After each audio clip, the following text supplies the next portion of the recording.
Well, hello and welcome to what is going to be a very quick Sunday afternoon video where I want to look at something in particular, and that is how can I use my solar panels when I'm stealth car camping. Because let's be honest, whilst it's good that these battery banks come with solar panels, how actually do you use them if you're not somewhere like a campsite? And that's what I'm hoping to answer now.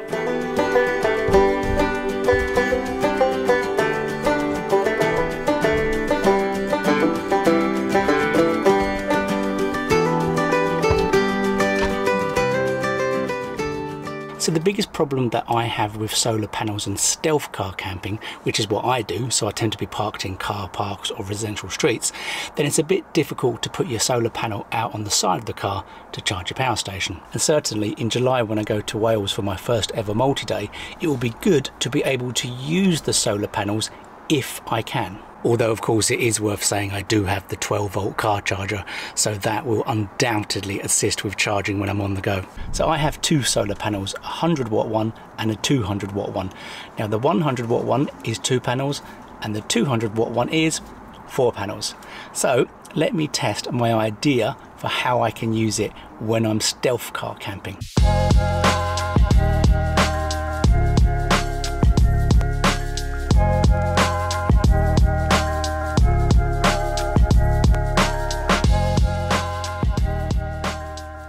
Well, that's the 100-watt panel up on the roof. I mean, you could probably sort the wires out so they're a little bit better than this, but this was more of a test to see how well it worked and if it got solar.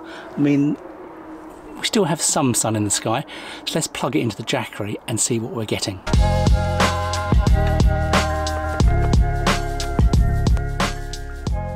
And that pretty much is what I wanted to test. If I had the solar panel flat on the roof, how much solar would I actually get in a parked position? And as you can see, we're pulling a good 44 watts. That's not too bad if you ask me, if you're thinking you're getting energy whilst you're parked up. And that is fairly inconspicuous as far as panels go.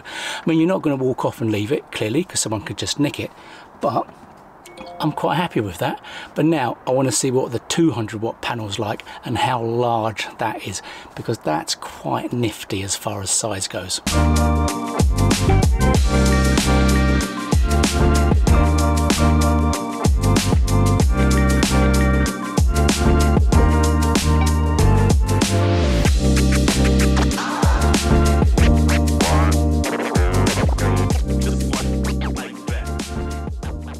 And this is the 200-watt panel, and as you can see it is significantly larger, but it is contained within the length of the roof, so it kind of works. But the important question is, are we actually getting much more of an input by having these 4 panels?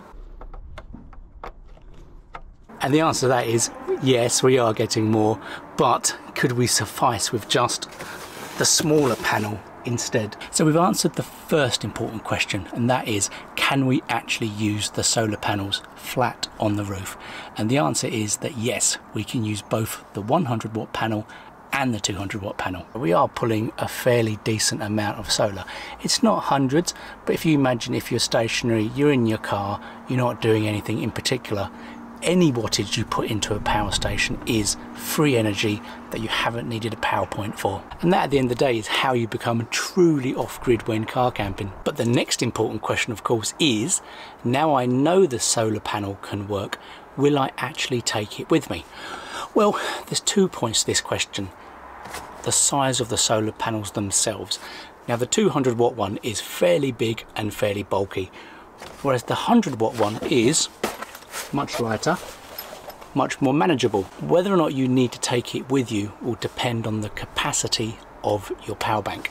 So if I was still using my little Jackery, then actually to have a 100-watt solar panel on the roof on car camps would be awesome, because I did used to drain the Jackery down, not all the way, but if I would have been able to recharge it on the go, then that would have made me feel a little less stressed at the idea of running out of power. Now clearly for me, with the 1500 and the 700, I'm not likely to actually need a solar panel when I'm on my normal overnighter car camp. However, what this test has told me is whether or not it's worth taking a solar panel when I do my multi-day in Wales in July. And the answer is yes, I will. but I'll take the 100-watt panel, not the 200-watt. It's half the size, it's slightly easier to maneuver in a tight space, and I like the idea of when I'm parked up, I can put some power into the battery bank. So between the 12-volt when I'm driving and the solar panel when I'm stationary, that should keep me fairly nicely topped up. Well, I've certainly answered the question that I had, and if it's ever a question that you've had, then hopefully it's answered it for you now too.